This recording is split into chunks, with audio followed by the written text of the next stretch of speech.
Did y'all see Michelle make her man cry? Watch this. Barack, there are no words to express how proud I am of the way you showed up and continue to show up every single day. It has been an honor to be by your side. You have made me a better person and have given us all an example that we should strive to emulate. And I hope you know, there is truly no higher calling than that. Now I'm crying. See, that's exactly why Obama didn't want to look at you. This is exactly why, because he already knew you was going to pull out his heartstrings. And now you done pulled out everybody's heartstrings. You got all of America crying right now. I miss this family so much. Y'all don't even know. I'm so fucking angry that we got to deal with the motherfucker that's in there now. When we coming from this, we went from that to this. Like, seriously, how did we fall so fucking far? How did we fall so far from the Obamas to Dookie Booty? We went from grace, elegance, class, professionalism, everything good to everything fucking horrible. After that reminder of how things are supposed to be, I don't want to deal with this administration on another motherfucking day.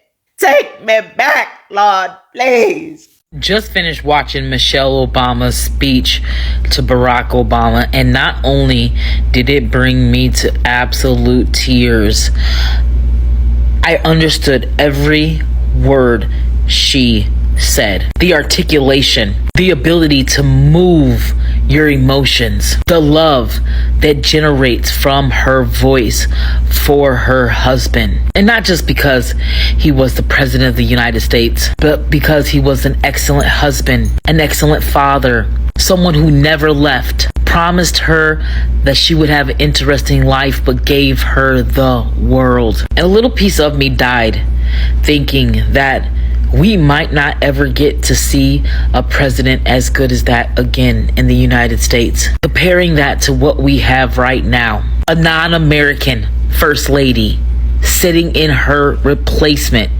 is wild to me. A president that hasn't even done a fifth of the accomplishments that Barack Obama has. I don't know how we let that go. Just watch how emotional Joe Biden gets at the opening of President Obama's presidential library. Could you ever imagine Donald Trump doing this for a J.D. Vance opening, or J.D. Vance doing this for a Donald Trump opening? Stunning breaking news as Donald Trump lashes out because you know why?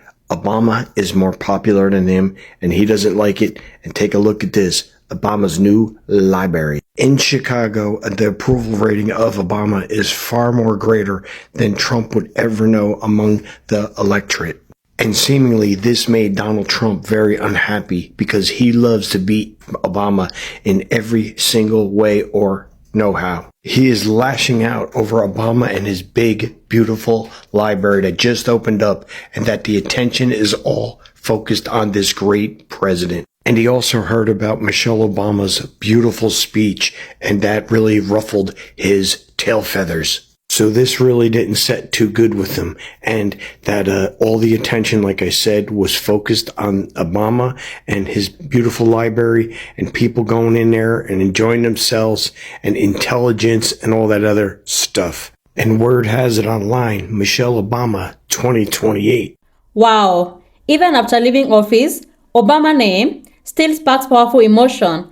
At the Obama Presidential Center, Americans reflected on his speeches, his leadership style, and a sense of hope they felt during his time. They remembered a time when they felt inspired, represented, and connected to a different kind of politics. So let's have a look. Please like and hype the video, and let me know your thoughts in the comments, all right? Let's get into it. Whether or not you were an Obama fan or not, seeing those speeches yesterday reminded me of the world that I want to live in. A leader and his beautiful wife that can speak in full sentences. That is the America that I want again. I was crying listening to them speak at this dedication yesterday and seeing their beautiful girls and realizing how far in the past this country has gone. We have gone backwards. I'm not saying that he was a perfect president. But when you compare to this family, the Obamas, and their dignity and their grace and their smarts, you compare them to what we have now, it's an absolute disgrace. Their names are not in the Epstein files. They're not friends with the Epstein class. I feel like nothing is real. You know, this was supposed to be the administration of, transparency. And I feel like we know less now about what the fuck is going on than we have ever known. Seeing the Obamas yesterday was a reminder of how amazing this country actually can be. They were speaking in full sentences where we could understand the words and thoughts coming out of their mouth. We could see the love that they have between them. We saw a grown man brought to tears because he's in touch with his emotions and he can express his emotions. These are all awesome qualities to have. And then you compare to what we have now. We've got motorcycles on the White House lawn and wrestlers and a green algae-filled pool and the Epstein class all covering up for each other and corruption. I miss America. I have never seen a man so humble, presidential, professional, demonstrate excellence the way that Barack Obama has done in his lifetime.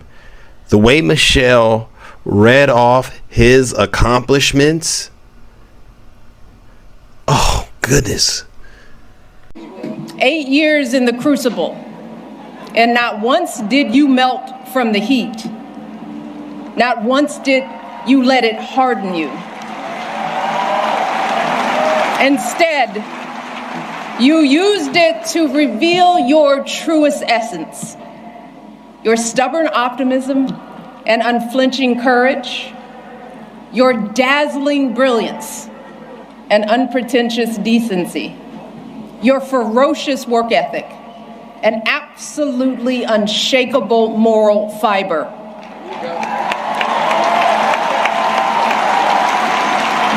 And to do it all as a first, and the higher standard that comes with all that, the claims that a U.S. senator and constitutional law expert wasn't qualified for the job, the lies about your birthright, your faith, your patriotism, the outrage when you stated the biological fact that if you'd had a son, that he too would be black.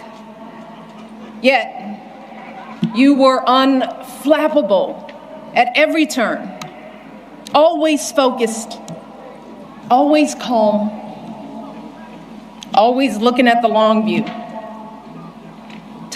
How absurd it is to even imagine that you might have buckled under the pressure even once, lashed out in frustration, lost your temper.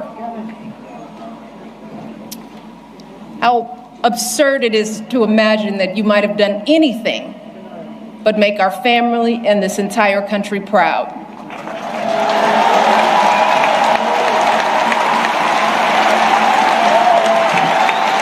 No, you were too busy.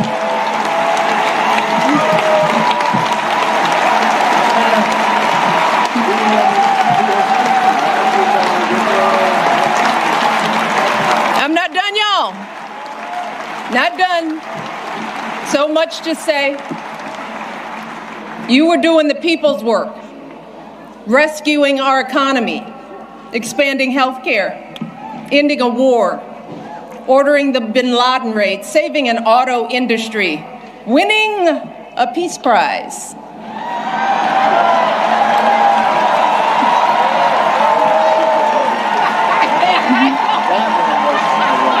Keeping us safe from Ebola, regulating the banks, standing up for marriage equality, listening to science, and comforting an entire nation in the face of unspeakable tragedies.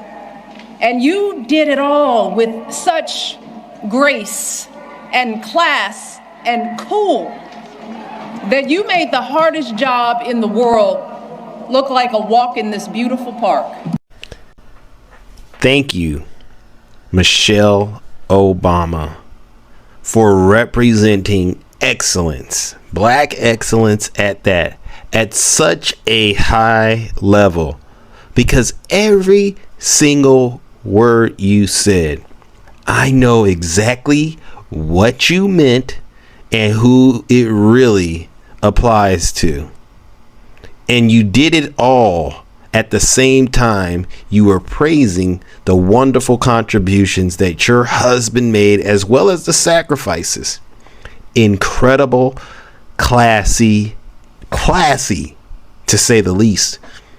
And I want to encourage you and your husband and the rest of the girls, keep up the great work.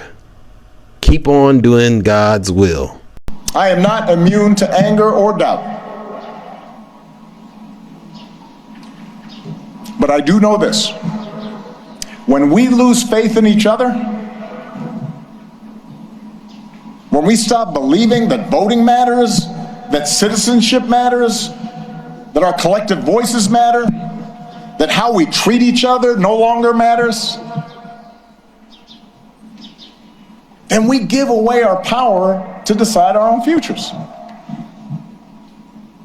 We open the door to the most ruthless, or the most careless, or the most fearful among us,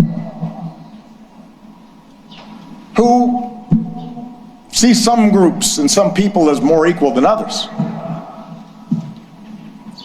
and see government as nothing more than a way to divvy up the spoils and punish enemies and keep those who are different in their place.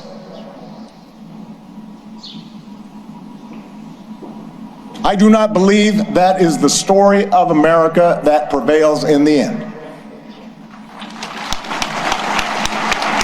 I don't believe it because for us to give up, for us to give in now, after all this country's been through, to cynicism and division would be a betrayal of our founding ideas, a betrayal of our faith. And I remain convinced that the overwhelming majority of Americans feel the same way. That as unsettled as we are, people aren't looking for perpetual anger and division. They are looking for fairness and common sense and mutual respect. That deep in our gut, we want to find a way to turn towards each other again, not further away.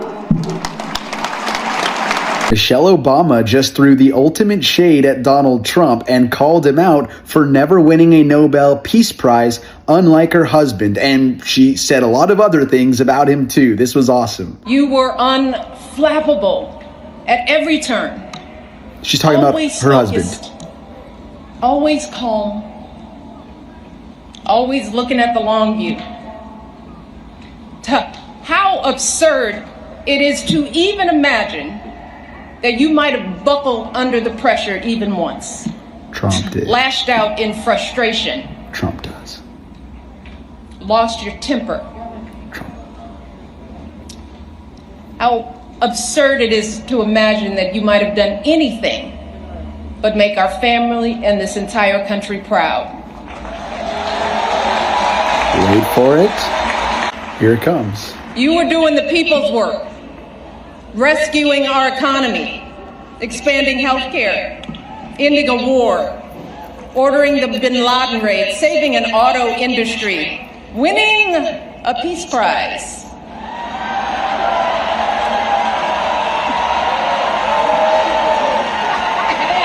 Perfect. I love how she just bounces back after getting insulted in the most vulgar way possible at the UFC White House event, comes out unfazed, and drops a speech like this. Man, I miss her. I miss the Obamas. Michelle Obama will always be a threat to white supremacy. Do you know what white supremacists hate more than a successful black man? They have a strong hate for successful black women, especially an Ivy League educated, successful black woman that is standing in all her grace, standing in all her glory, standing in all her excellence. The fact that she was able to beat the odds intentionally set against her to become the woman that she is today, she will always be a threat to America. That is why they are always coming for her looks. And it's so unfortunate that just because this lady's husband was the first black president of America over 10 years ago, we're talking 3 terms ago. 3 terms ago, this lady, she minds her business. She does not bother anybody. She does her thing, her books, her podcast, literally so graceful, so respectful, just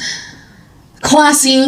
You know, Trump can't relate. And the fact that she, specifically her, not even her husband, she is always at the forefront of these people's minds, because how dare she? How dare she beat the odds? And how dare she be successful? She is a black woman. She was only meant to be a nanny, a caretaker, and a baby mule. That is how they see black women. They have never humanized black women in America. That is why you always say, that's why we always see that they say it's the white man, it's the white woman, then it's the black man, and then it's the black woman. And the black woman is only meant to carry the burden of the rest of the group. How dare a black woman break away from that and make something of herself and do it gracefully? That is why they're upset, and that is why they're always coming for her looks. Because let's be very clear, strong men, men who are truly role models, don't need to put down women to make themselves feel powerful. People who are truly strong lift others up. People who are truly powerful bring others together. And that is what we need in our next president. Just take a look at this incredibly heartwarming video of the Obamas yesterday speaking about the Obama Presidential Center, which is opening in a couple of days. It is just so heartwarming. So proud of my husband.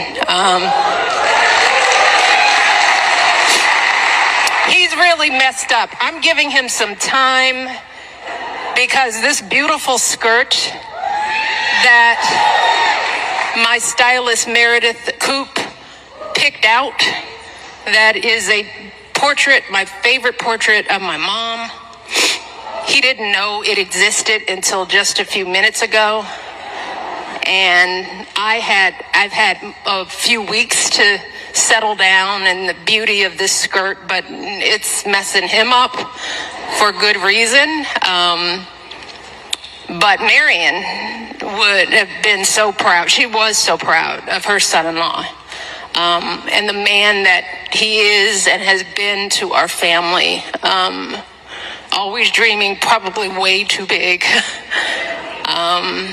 But always pulling it off. Thank you for doing this for the South Side of Chicago. I love you.